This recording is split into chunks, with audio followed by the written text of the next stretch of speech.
Thank you for joining us on today's Renewed Minds. This edition is brought to you by Community Service. In cooperation with Virginia Alcohol and Substance Abuse Program, Church on Main provides a place for individuals to fulfill their community service requirements.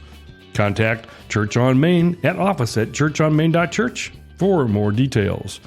On our podcast, we're always discussing challenges and opportunities that we'll all face no matter what the season of life we're in. Each episode will offer practical tips we've learned over the years and also share how love and grace can help each of us while we're trying to maintain hope. Today in the studio, we have Tommy McDearest, Senior Pastor, Church on Main at Blacksburg, Virginia, and Tanya Dinkle, owner and coach of Life in Action. Today's topic, calling it quits, navigating career transitions professionally. We're going to be diving into a topic that touches so many of us at some point in our lives, career transitions. Whether you're stepping into a new role, switching industries, or taking a leap in entrepreneurship, navigating a career change can feel like an exciting adventure and an overwhelming challenge. In this episode, we'll unpack the tools, mindsets, and strategies to help your next move with confidence and clarity. So grab your favorite beverage, settle in, and let's explore the journey of creating a career and a fulfilling life. Grab your favorite beverage. That's right. Wow. I think that's a great idea. For an episode called Calling It Quits, that's an interesting pairing there. I had just looked at Tanya before we started this, and I said, get me another cup of coffee. And she said no in a very emphatic way. She did.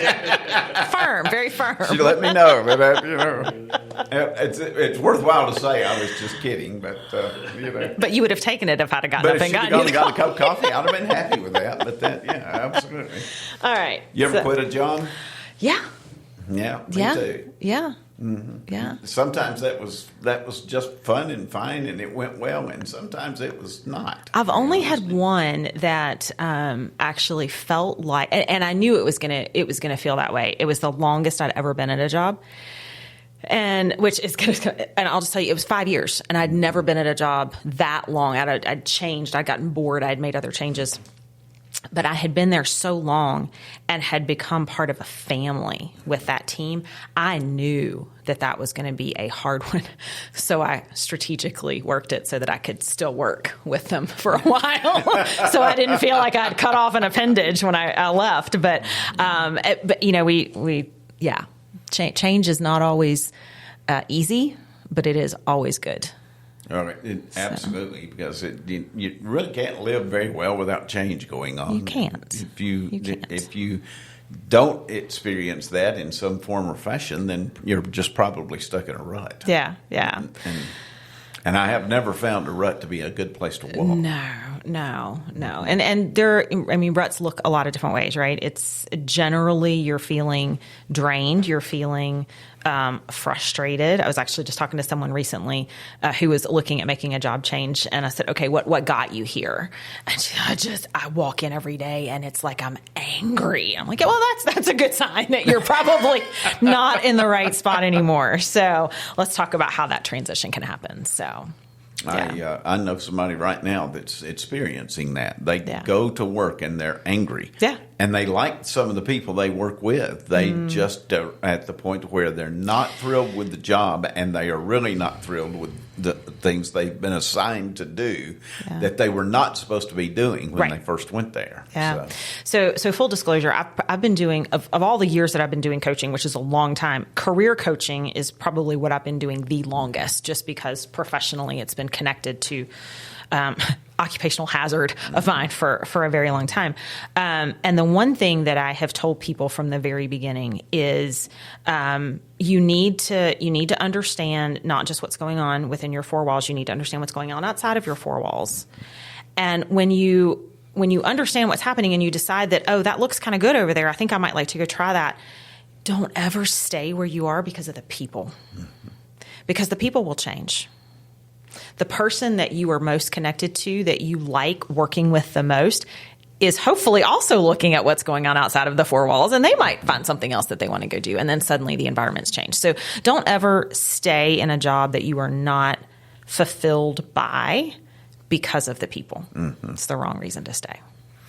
I'm having sort of the other side of this these days. I'm having it from two ways. As I'm coming toward the age when I'll be retiring from this church, I'm having to figure out, when's the right time to do that? How's going to be the process to do that? But I'm also dealing with the strange side that's just started here recently. As I'm having some church members that I've known for years and years, and they're coming and saying, "I don't think I can stay here when you're not the pastor." That we've got, and I've made them every time. I'm making them promise they will stay. I said, if you're only here because I'm the pastor, you may be at the church for the wrong reasons. Yeah. And I said, if this church means a lot to you all around, then stay, because the next pastor may be different from me, but they can still be good. Right. And they might even be better, and you need to be here and be part of it because you're bringing something that's valuable. Yeah. But I have been uncomfortable with how many times I've heard that recently. Interesting. So. That's interesting. So let's kind of level set a little bit. So why is this topic about calling it quits important? So I said I've been in the field of human resources for 25 years at this point, which is ridiculous to even think that I could possibly be old enough to have been doing anything for 25 years. But it's true.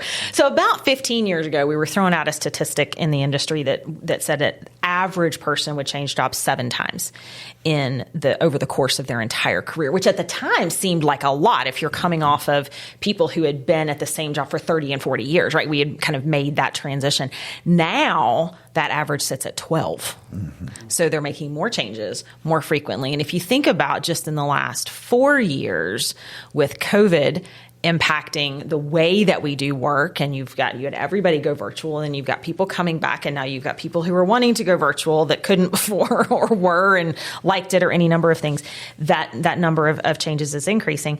I found a poll that was conducted in earlier 2024 by fastcompany.com that said over half of the U.S. population are considering changing jobs right now. Half. I believe that's a lot. I believe that. And 44% of those have plans in place or in the works to make the change, which means they are starting to put their finances in order. They're putting their resume together. They're at least passively looking, if not actively looking, talking with recruiters, putting in applications, might even have interviews or have completed interviews and have an offer on the table. They're waiting for a background check to clear. Like it can be any part of those processes. So that's pretty significant. The average career is 90,000 hours. And if you base that just off of a 40-hour week, which, let's be real, how many people actually work 40 hours a week? Yeah. Not everyone. I would say not even the vast majority. But if you just go off of 40 hours a week, that's 43.27 years to work. That's a long time. It is. So a lot of variables go into how long people stay. Employer stability. We were just talking in an earlier episode today about job loss, and it's a real thing right now. Companies in our area are struggling or closing. It's happening around the world, and job scope is changing, and then sometimes the jobs are actually going away.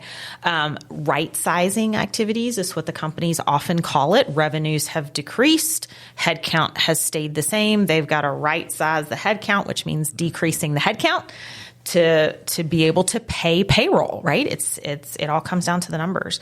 We're seeing some forced retirements or voluntary retirements is a thing that's happening right now, where people are being offered money to retire earlier than they had planned. Now, to add a little bit of color to this, not all of these folks are 55 to 60, which is what you used to see with voluntary retirements. These are 65 and 70-year-olds who just haven't wanted to retire because they love their job or they can't, right? There's a lot of scenarios going in there. So there's a lot happening right now where you've got people who are either wanting to make a change, or they may, like you were talking, Tommy, about you're coming up on retirement. That's right. And that's a pretty significant, very significant change.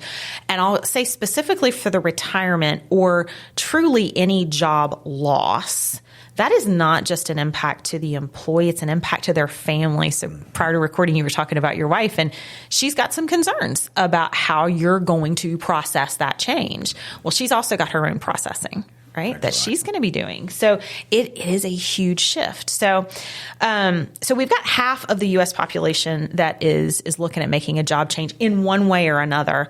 It feels like this is a good time to talk about how to make that change in an adult, responsible, professional way. And that's really what we're going to try to do today. So we're supposed to be adult and professional. We are supposed to be. We're supposed to yes. be. So. And I also said we're going to try to we're do going that to try, today. yeah. We're going to make our best shot at it as we're going. Yeah. And that's why I said So- get a beverage, because this could be a real beverage. serious conversation. You might want to grab a piece of paper and a pen. So we're really going to focus, I think, on three main things today. One is handling the resignation in a graceful way, because there can be emotion tied to that, depending on how you do it. The transition itself and making that smoothly, and then maintaining your professional relationships, not burning those bridges. You never know when you're going to need or want to connect with someone that you've worked with in the past. A few years ago, I had someone that came to me, and they really weren't asking for advice. They were just mad, and they were blowing off steam, and they were leaving their job. They didn't like it. They really didn't like their boss, and their determination was, on my last day, I'm going to unload on them and so forth. And I said, I cannot express to you how bad of an idea that is. Bad idea. I said, sooner or later, you may need a reference from them. And I said, or you may apply for another job and they may call your old people. I said, don't burn a bridge. You don't have to burn a bridge, and you're just letting your emotions rule you. Well, sure enough, they backed away from doing that.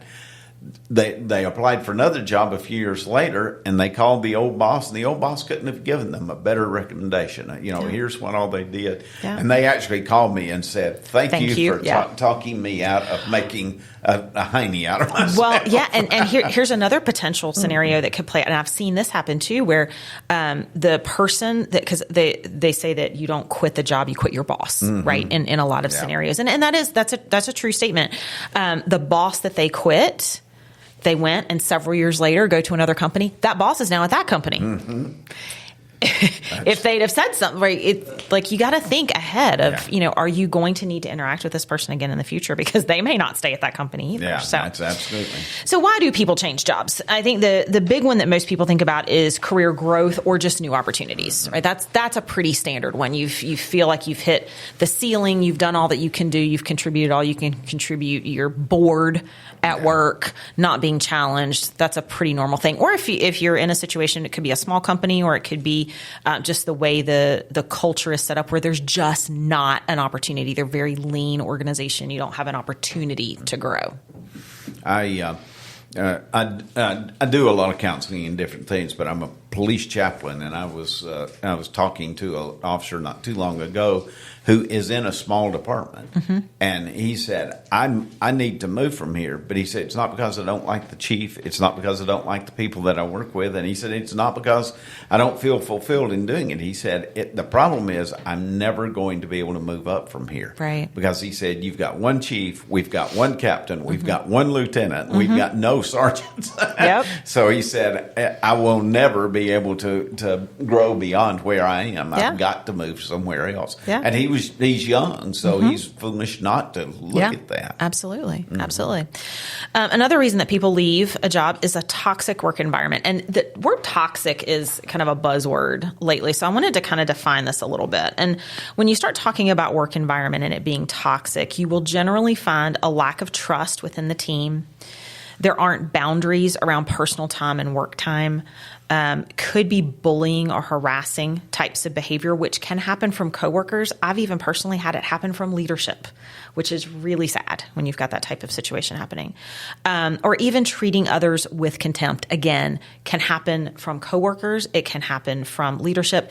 And some of these situations, depending on your job, could even happen from customers or the public if you're in a public facing role.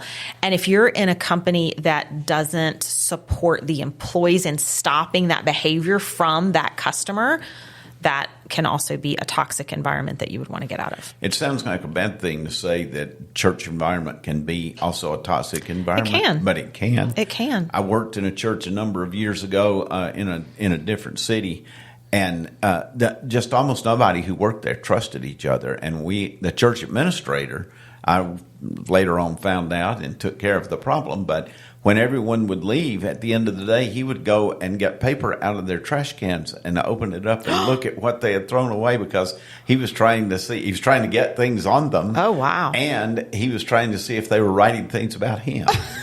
Paranoid. And so it was that toxic in that environment. And he was doing that on a regular basis. And I just happened to come in. I had already left and I forgot something. I came back and he's sitting with one of the other staff members' trash can right in front of him, and he's unfolding all of their trash and looking at their stuff they had wadded up and thrown in the trash. You talk about a toxic environment, but we had one in that. Yeah. And this is the house of God, by the way. That's just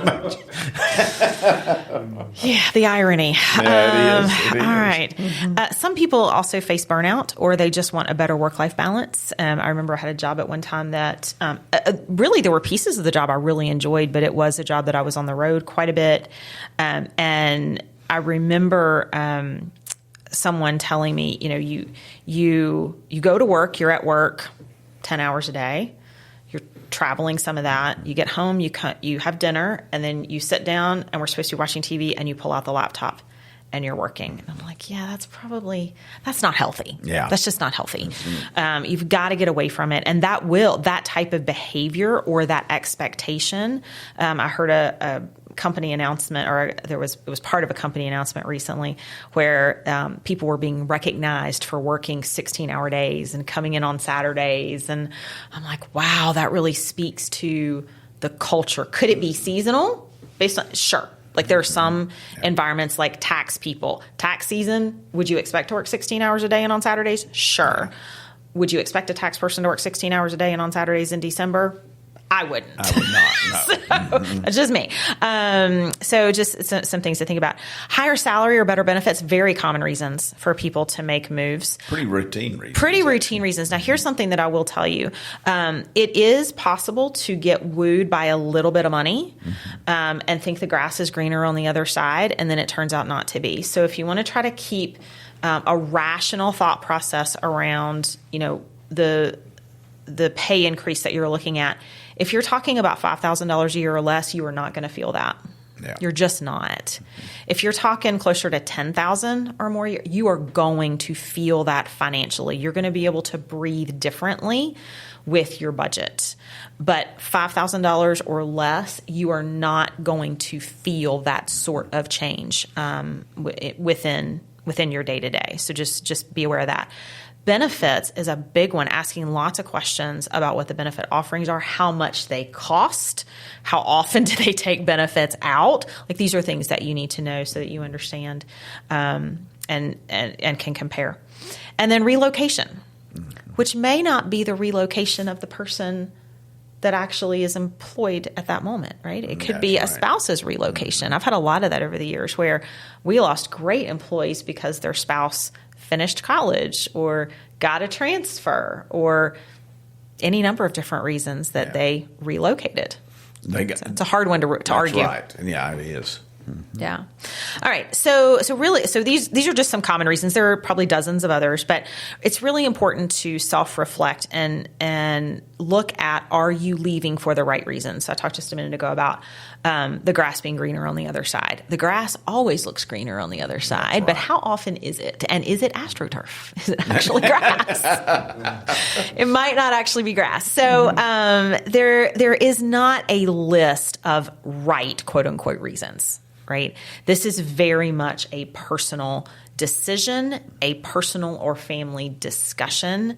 If you are talking about making a job change that it impacts other people other than you, like, I don't know, if you're married, It would impact other people. That's right. If you have children, it impacts other people. Those are considerations that you want to make. If you're a single parent and looking at taking a job out of town and not moving your kids, who's going to take care of your kids, right? These are all things that you need to be thinking about and evaluating. And then the other big question is, what do you want to achieve in the next role that you're not able to do in your current role or in your current company? Like, is it just absolutely not an option? Or, do you have an opportunity to close that gap by making this change? And if the answer to that question is, I want to achieve A, and this opportunity isn't going to give me A ever, then that's not the right role. If the answer is, this job isn't going to give me A today, but it will in 6 months, then that's something to consider. In the self-reflection area, I think that was hitting me because I've just spent some time with somebody not too long ago who was trying to decide about a change, and the job that they were going to, there's several $1,000s. It was going to be it was going to be more than enough to impact. Mm-hmm. But when I sat down with them, I said, "Have you asked yourself, do your skills and talents match the job you're about to take?" And they said, "Well, what would be the point?" I said, "The job you're about to take, in my opinion, does not fit your strongest talents. Uh-huh. Are you sure that it's something you want to jump into?" Yeah. I said that you're certainly going to make more money. I don't know that you're going to be as happy as you are doing what you're doing. And take my word for it, the second of those are going to be very important. More important than the first, Absolutely. Actually, over time. So I said, you need to really do some reflection on the job they're asking you to do versus who you are as a person, right, and what really gives you life in doing your job. Because I said this may be a great match. Mm-hmm.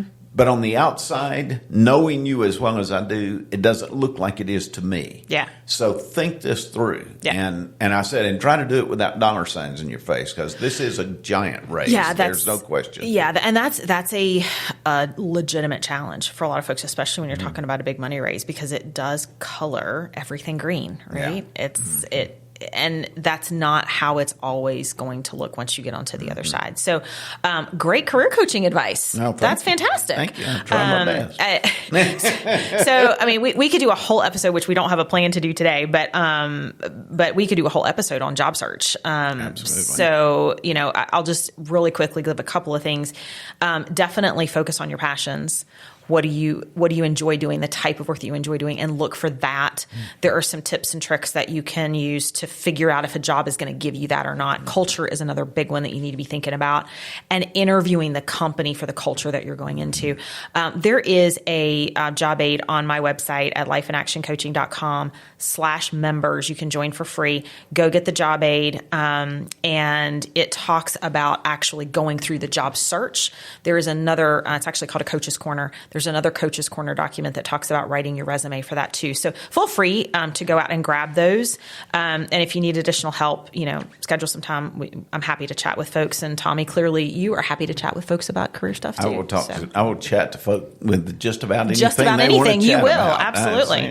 All right. Well, let's talk about planning your exit, because this is, from a retirement perspective, this is literally where you are kind of right now, which is an interesting. Yeah. I'm not always enjoying talking about it, but it is the reality of where I am at this point, is trying to plan. And it has a lot of elements to it. Timing. Mm-hmm. Is it the right time to do this? How do you prepare the people around you for that exit, and trying to help them to feel better about your going out the door? Trying to deal yourself with the ones who are looking forward to you going out the door, and how to make sure that you're okay with that. Yeah, those are all things that you need to consider on that, and just trying to process very well how you're going to. One of my goals in this is to leave things as good as they can be for whoever comes in behind me. Mm-hmm. I've been in situations where people did not try to do that at all, and it made things much, much harder. I'm working right now at trying to get things as well as they can be before I do retire and walk out. Yep. And we're going to get into that because regardless of the type of work that you're in, the type of company you work for, those are all important things to consider. So we'll start with timing. And selfishly, you need to be thinking about your personal financial stability, right? So what is this change going to look like for you, for your family? If you are planning this change, right, then generally you have some element of control over when this is going to happen. What type of paychecks are you how many paychecks, if any, are you going to be missing when you go? Even if you finish one job on Friday and start another one on Monday, there might be a week that you would have normally gotten paid that you're not getting paid because of a change in pay cycles. So it's the logistics of that you need to really understand in determining what your timing is going to be when you give your notice.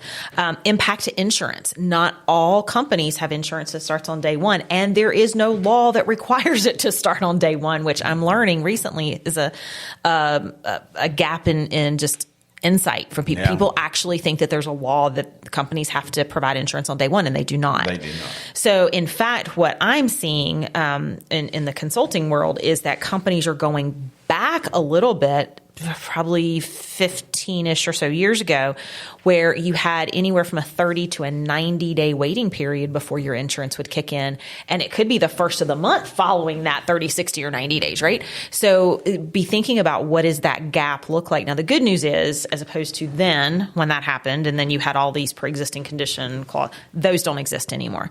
So the gap really is, do you have prescriptions if you need to have those covered? Are you up to date on all your doctor's appointments? Go ahead and get those done before your insurance ends. Those types of things. Are you eligible for COBRA? Most people who have a company insurance plan would be eligible for COBRA. Your HR department can give you information on that. But make sure you understand what any of that gap is going to be. When does your current insurance end? When does the new one start? And how are you going to manage that financially and emotionally? Because there's an emotional component there to make sure that you're not missing anything for your health. This is one that a lot of people don't think a lot about is, are you walking away from a significant bonus? Mm-hmm. Companies will often do quarterly or annual bonuses for various levels of roles. And those can be, depending on the percentage or how it's paid out, significant amount of money. I've personally delayed a start so that I could delay a resignation to get the payout and make sure that it is in my bank account. And then I turn in my notice, right? And there's no shame in that. I earned it. I had to wait for the payout, and that was the company policy. So understanding company policies around how that works. Also, if you've done any sort of relocation agreement or a continuing education agreement where you've signed a retention clause that says, hey, you're giving me X number of dollars and I'm going to stay for 2 years, 3 years, 5 years. And if I don't, I'm going to pay back a portion or all of what you've given me. That's important to know. So make sure that you don't have any of those because you would be legally held to those. So, and then the other thing, this touches a little bit, Tommy, on what you were talking about leaving things in as good a condition as you can. Align as much as you can with where projects and contract deadlines are, if that is appropriate for you. Now, if the right thing for you to do is to make the job change, and the right thing for you is to do that sooner rather than later, then that needs to be the priority. And we'll talk about knowledge transfer and preparation next. But be thinking about what that's going to look like for your team. Shows compassion. Try to make your transition the best that it can be. And that includes keeping those people around you in mind as you're going out, because I've got a great team that I work with every day. I want them to have a great experience when I'm gone out the door too, if we can. Yeah, so. Absolutely. Mm-hmm. So you want to make sure the next thing that you're doing in planning the exit is making sure that you have fully researched the move. So do you understand the company culture, how you're going to fit into the role, into the organization? They have the job to offer. That is absolutely true. But what most people forget when they're going through the job search process is you have the talent that they're looking for to fill that role. And because of that, you have just as much control over how this process goes as they do. They can offer, but you could decline. You absolutely have that right. And if you feel at any point in time that the role is not right, that the culture is not right, even if you've already accepted the job and during that notice period, you're getting signs that this may not be what you thought it was going to be, it is absolutely appropriate and you owe it to yourself to take that step and decline the offer, even if you've already accepted. Yeah. It's much easier to do that than to start and then realize that it was the wrong thing and quit then, and then you don't have another job to go to. Nothing. Yeah. Will fall back on at all. Yep. So secure the new job, if at all possible, before resigning. So again, this goes to if you're planning, if you are in control of this change, it is always easier. You've heard this expression. It's easier to find a job when you have a job, right? That's right. There is truth to that. So making sure that you've got a written letter that shows the job title, the start date, the pay, understanding if there are background check or drug screens. There are companies that are still requiring those. So understanding what that is. If you are forced into a transition, then you may not have another job, obviously, that you're tied to. But you'll want to make sure that you're quickly evaluating, again, your financial situation, determine how to proceed, and then we've got actually a free tip sheet with 3 things that you can do immediately after an unexpected job loss. And again, that's at the same lifeinactioncoaching.com/members. That's posted for you out there. So go grab that. If you found yourself in that situation, the 3 things that you can just quickly do to make sure that you're covered. And try to make that work as well as can. Exactly. I know this comes as a shock, but we very seldom at church have a tip sheet of how to make that transition. And the truth is, it might be helpful for us to have something like that. Absolutely. Where we can could make that help happen. people with it. We could make that happen. Yeah. Unfortunately, I'd never thought of that until you just said that. So glad I could bring some enlightening insight for you today. All right. And then the last one, Tommy, you talked about this too, is really preparing for the transition. So documenting your work processes, key responsibilities. Don't assume that people know what you do. Because most of us do things that people don't realize we're doing. We just do them and it magically happens. Right? Or in somebody else's mind, it magically happens, because you've been doing it. So make sure that you have clear and concise written descriptions of your work. You've got things easily accessible. People have permissions to get into the folders or the drives where they're located, and they know where to go, like a cheat sheet of, all of those things. If you've got password protected things, then make sure either it's a common password that everybody knows or change the password to something that everybody would know, or unpassword protect it if that's appropriate. And then making sure that updates on any projects that you're currently working on are documented. And that means that you are making these updates through the end of your last working day. Right? I remember one job that I left it was 6:30 in the evening, and I was the only one in the office. Like literally, there was no one to turn my equipment into. No. I was still working, and I just set everything up, and I walked out, left my badge, and the whole 9 yards, and it was done. But it does mean that you are working. If you are transitioning like an adult, you're trying to be professional and make sure that you're protecting your professional reputation. It means that you are working through your last day. That was a dedicated employee to be there on your last day, and there be nobody to leave. Know. Way to go. I just looked around and kind of chuckled. I was like, wow, this is, only in HR would we find that, because otherwise HR would be there until the person finished to take the equipment. So anyway, so yeah, if there's any past projects that you have, we all have, I just said a few minutes ago, there are things that we do that people don't even know that we do. And if there are past projects, and Tommy, you've probably got a ton of these where you just did it and you don't even remember that you did it, but it was a pivotal thing that if anything like that came up again, you would just immediately go back to that because you've got that frame of reference. Other people aren't going to have that. So what are those little golden nuggets that you can leave for people to say, hey, this was something that I had never tried before, but it worked really, really well here, and get that documented too. They'll really appreciate that. And again, inform yourself about company policies regarding the resignation. Do they have a required notice period? What is the process to resign? Do they require a written letter? Does it have to go through a certain channel? When will your final payouts occur legally?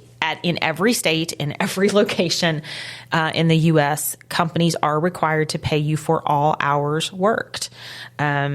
Not all companies are pay out vacation or PTO. So what is your company's policy on that? Bonuses. Again, there's usually some sort of stipulation around if you're not employed on this day, you don't get it. What is that day? Those types of things. You want to make sure that you're fully informed on the money part so that you can add that into your budget and budget accordingly. This piece holds true whether you are in control of the job loss or the change, or someone else has said you are no longer employed here. Yeah. I would. That kind of transition is not. If you're coming to a place where you have been asked to leave, that kind of transition is not an easy thing to do. It's still important to do it the right way. It is because you can. That thing that I said earlier about burning bridges, you still don't know how they're going to affect your future, right? If you leave the wrong way. So if you are angry, try to hold that anger in a little bit and just make a good exit. Yeah, you're absolutely right. There are lots of ways to process that emotion, and we're human, right? Emotion is what gets most of the time is what gets us in trouble. Yeah, right. It's what leads us to make comments that we wish we hadn't made, and sometimes that's an immediate regret, and sometimes it's years later. It just depends, right? But it is generally emotion that we get carried away with. But yeah, it gets harder when you are being told that you no longer have a job versus you telling them that you no longer want that job. When that power has been transferred to the other person, there is it's a very emotional situation and process. So there are resources available. We've talked a lot about mental health support on this show, and it comes up here too, right? If you need that process, that support, if your job is being taken away, generally that company is going to offer something like an employee assistance program resource for you to get you through that initial shock and process. There's a grief process when there's an unexpected job loss. But understand that even when you're in control of this change, you might still find that you have a grief that you are processing because it is still a change. And even if for some people, it is just the simple difference of going from one location to another location that it just totally throws them off. So understanding that is normal and needing to process that is perfectly normal. And there are lots of resources that are available to help with that. One thing I would say that you just said, though, is that companies will have an employee assistance program. It depends on the size of the company. It does. It absolutely does. Yeah. So you want to check with your HR department. They will tell you if there is one. They will also tell you if there's not one, is there a resource through your medical insurance? If your job is going away, do you have COBRA? That's a federal law that says you can continue under the same medical plan that you've had. That is the company plan. In many situations, not all, if your position is being eliminated or you've lost your job, then you might have the opportunity to do COBRA. There are situations where COBRA is not an option because the company literally doesn't exist anymore, right? There are just some very unfortunate situations. But even if you don't have access to any of these resources like mental health support through your private insurance, through an EAP, there are community resources that are available, and in many cases for free. That's right. Those would be available to you as well. So let's talk a little bit about the resignation process. So the perfect resignation letter is short. It is short. Keep it concise. Keep it professional. You can express gratitude, but we've talked a little bit about this. Do not air grievances. I mean, the reality is if you have had an issue with any part of the employment experience, hopefully you have expressed that in a professional way at some point before this point in the process. And generally, if you were at this point in the process, if there was an attempt to resolve your grievance, it wasn't resolved in the way that is satisfactory to you. And that's okay. I mean, sometimes that's just the way it is. In some cases, it wasn't even acknowledged, right? So if that's the case, if that's how it's played out, and again, in most cases, that's how it plays out, then what's the point in airing a grievance in a resignation letter? It's not going to do any good. What it can do is tarnish your professional reputation, which is one of the things we've been talking a lot about here. So include a clear resignation date. This is really important for a few reasons. One, it gives your manager and the company time to plan.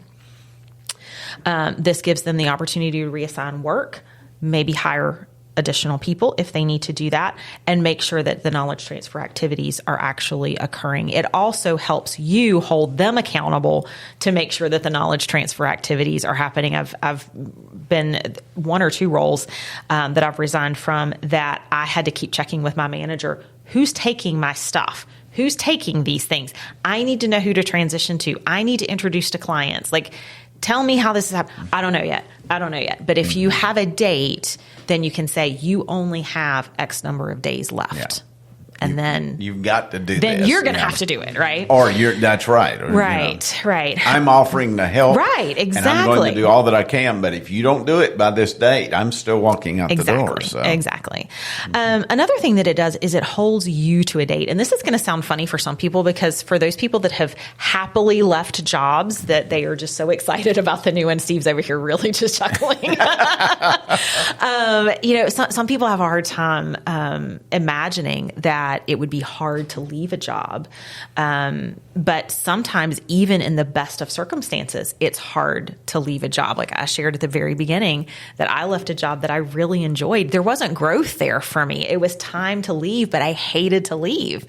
So it gives you something to hold on to and makes you accountable to a date, so that you can stick with the plan that you have said, this is the right plan for me. It's the right plan for my family at this point.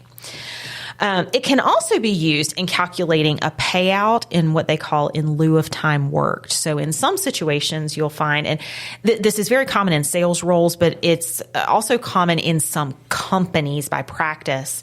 Once you give a notice, their philosophy could be, hey, we just don't need you anymore. It's okay. We're going to go ahead and let you go. What they generally do in those situations is they will pay you for the notice that you have provided, because you intended to work that out. So you intended to get paid for that. So if you put in a date, it gives them, okay, we're going to go ahead and take your notice. We're going to make it effective today, and we're going to pay you out through what you had intended to work through. That might feel like a blow to some people. Some people are really relieved by that. Some people are disappointed when that doesn't happen. Yeah. So just be prepared, and you'll have an idea before you even go in to have this conversation, based on company culture, based on the role that you're in, if this is a likely scenario. If you think it is likely, you can also talk to the new company and say, they might let me go early. If they do, can I start early? And maybe you can negotiate an earlier start date, and you get the in lieu of notice worked money. So it's not a bad thing for your budget.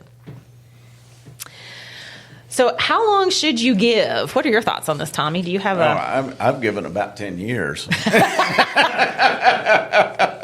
Fair. Someone asked me what my definite end date was, and I said February 31st. We all know there's you sure it's not June 31st? There's not 31 days in any February. So. In any February, that is true. But I think that you need to give as much time as you can if it's a good situation, a good relationship. But if it's not, then try to figure out how to do it to where it's not going to leave a bad taste with anybody, but it gets you to the next step as quickly as you can, so you can start feeling a little happier about things. Spoken like a true coach. He didn't actually answer the question. But you're right. I mean, all of those things you're absolutely right. Those are things that you need to consider. So some companies require. Some companies do. They have a requirement. Yeah, and that's what I was saying earlier. Some churches do, very honestly. You've got it's very spelled out. It's what for the record, I don't think ours requires a 10-year notice, just so that you know. But okay, I just thought I'd double check. Okay. So one pay cycle is a common, understood. That's kind of a long-standing thing. Another common practice is 2 weeks, which could be the same as one pay cycle. It just kind of depends on what your pay cycle is. Really, it is your choice. But as you said, be reasonable. If you really want a hard rule of thumb, I'm a big fan professionally of 2 weeks if you're not in a management role, and 4 weeks if you are in a leadership role of some sort. And it's really just because of the scope of the work and the amount of time that it's going to take to appropriately transition that and make sure that everything's covered. It takes time. And there is not a leadership role that I'm aware of anywhere ever that if they didn't have a bench of talent ready to go, that they could fill that job in 2 weeks. Yeah. It just doesn't happen. It just doesn't happen. So just be aware of that. How to tell your manager. You could walk in with like balloons and symbols and, all kinds of fun stuff, right? You could go in and cry. I mean, those are certainly options. You can go in with a middle finger. You could. You could. It's probably not wise, but you could. So I always tell people schedule a meeting and schedule an in-person or video if you have to do video. If you're not in the same location, that would be the best. Do not just blindly send an email resignation without first having a conversation. Even if your conversation is almost exactly what your resignation letter says, that's fine. It's the professionalism and the adult behavior of just owning it and doing it personally. Mm-hmm. And it makes all the difference in the world. It does. If you do that. We had a minister on our staff a few years ago who had been with us for, I think he'd been here for 9 years, might have been 7, something like that. But he had really done a good job. Mm-hmm. And he had become a good friend to me along that. And he walked in the office one day and he said, I think I've done all in this area that I know to do. I want to become a pastor of my own church. And so I wanted you to know ahead of time that I was thinking about doing this. And I don't know exactly what he was expecting in return. And I said, well, then let's start looking for the right places. Yeah. I said, I don't want to lose you, but I understand, and I would feel the same way you do. So let's look for the right places, and let's plan for how you're going to leave. Yeah. Going to go out. And we just started working on that, and we did it together. It took, there were several months there that we were looking, but I said, I can help you not get in the wrong place. Yeah. I said, you've got to decide if it's the right place, but I can help you not go to the wrong place. And let's work together to make that happen. Yeah, and I'll tell you, there are a lot of people, some who may be listening to this right now, who would hear that and think, oh my gosh, that would kill me. If my manager looked at me and said, oh, you're not happy here? Well, let me help you find another place. Yeah. That is one of the best gifts from a leader that you can ever get. Because what it says is that they care about you enough as a person to want the best for you, and they're going to help you get there. Well, and that's invaluable. I knew this individual well enough to know that he wouldn't have come to me to talk to me about it if he hadn't really been ready to go, and he didn't know that he had done what the things he was trying to do. You all know me well. When he first came in and he said that, he said, I'm really thinking of looking. And I said, well, you're fired. Get out. Well, yes, because that would be your default. Yes. But then he started laughing. And I said, so let's, I said, I would love to talk you out of this. But I said, I know that this is how you've been feeling for a little while, wondering if this. So let's work on this together and get you in the right place with the right people if we can do that. And I said, and you've got all of the time. I said, the only thing I'm asking of you is let's make sure we've got things in order so that when you walk out the door, if we don't have somebody to put in your place, we can make the system work till we do. Yeah. And he was stellar at that. Just really worked hard at making that happen. Yeah. And I worked hard at helping him try to find the right place that he could go. Yep. Yeah, it's work on both sides. The other thing that you want to do when you have this conversation is to be honest but diplomatic. So be transparent as you're comfortable being. You can also be vague, which I know is contradictory to being transparent, right? But you can share as much as you feel comfortable sharing. You do not have to share where you're going. You don't have to share what your job is going to be. You don't have to share the money that you're going to be making. In fact, I would encourage you not to. It could be that you end up with a counteroffer situation. That's not terribly uncommon. And it's very common if the reaction that you get when you give your notice is, well, how much are they going to offer you? That could be an indication that they would want to counter. Here's the thing about counteroffers. companies use them because generally they are afraid of losing the talent that you have because you have a unique skill set, or you just have so much institutional knowledge that they feel that they cannot replace that quickly. And that leads them to try to kind of, I would say, grasp at straws is generally what a counteroffer feels like.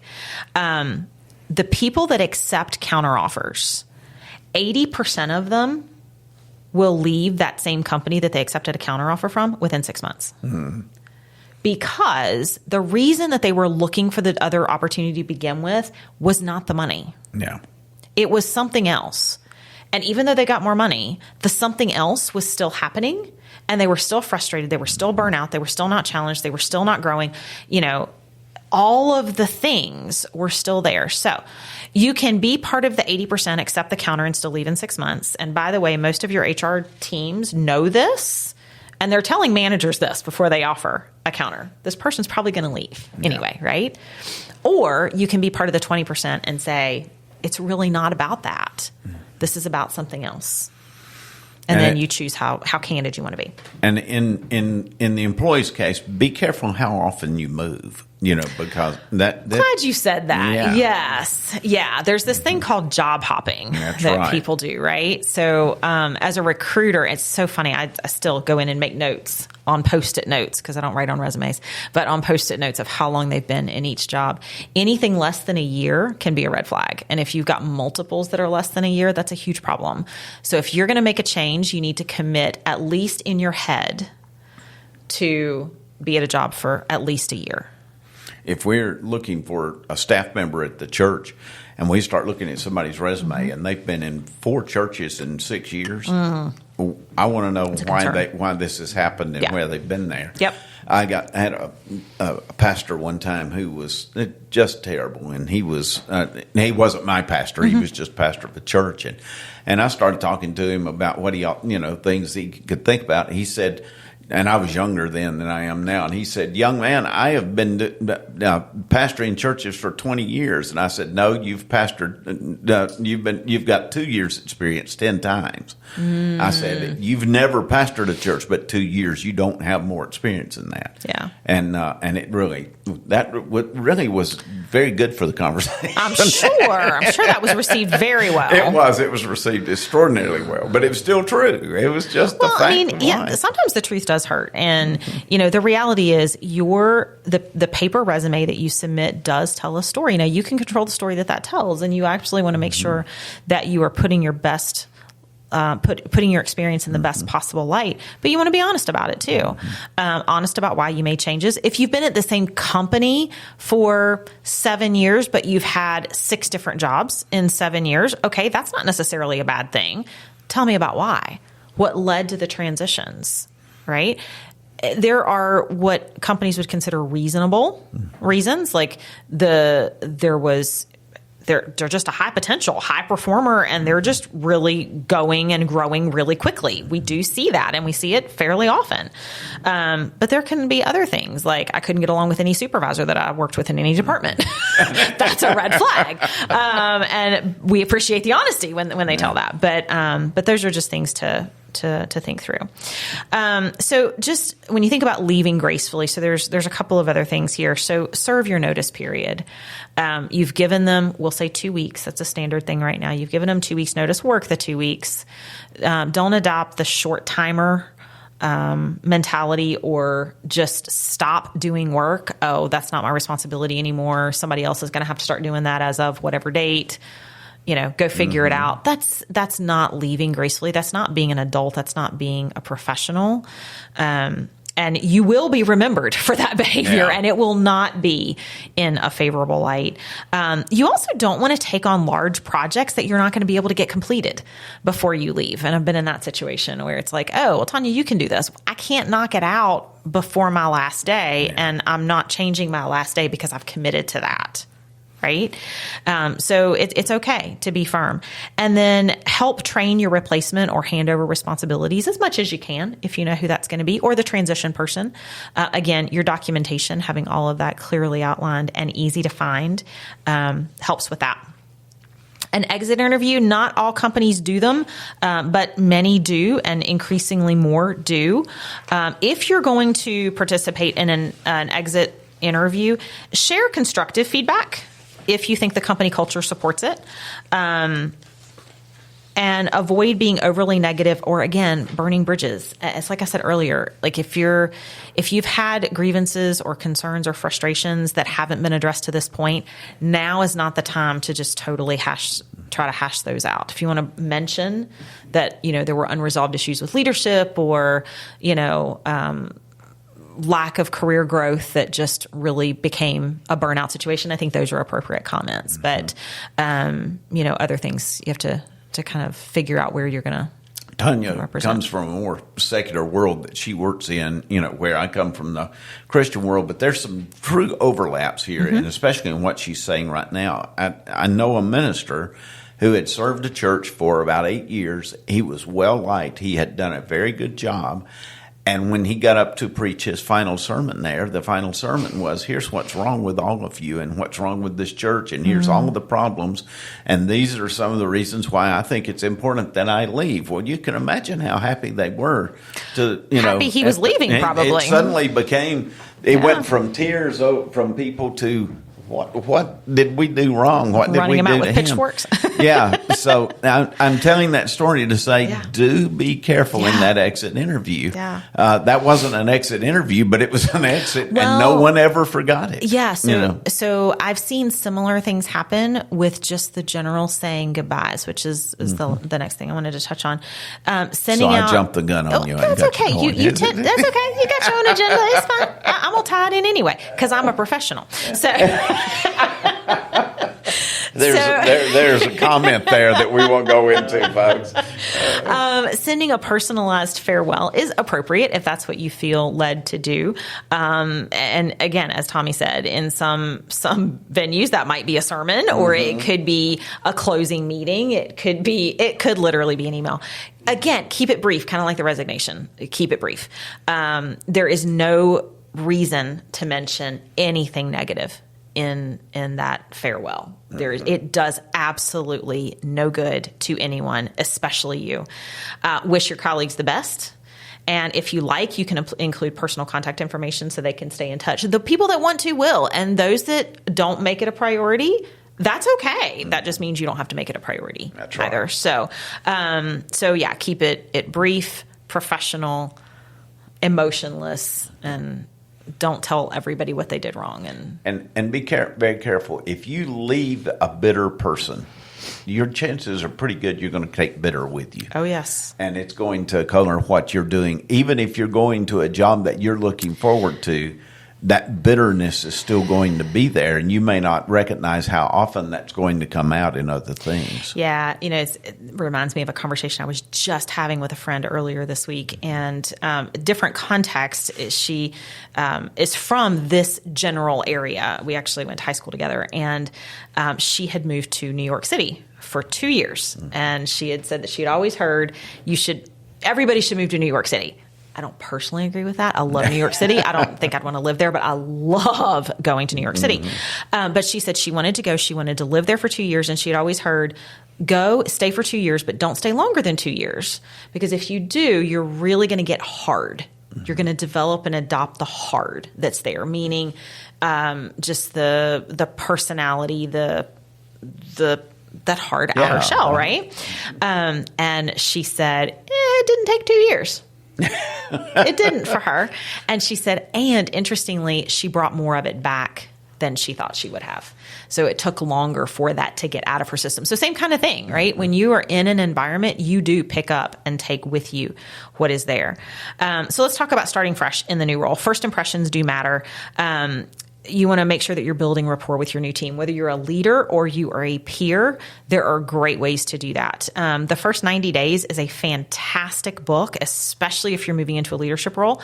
It really outlines it's like a roadmap for the first 90 days of how you onboard into an organization and and get up to speed and can connect with your team. New leader immersion activities are fantastic for leaders as well, like getting to know your teams. Let me throw one in that you were talking about that the 90 day first 90 days. First 90 days. Mm-hmm. If you are a minister as I am and you're going into a new large church, it's a very old book.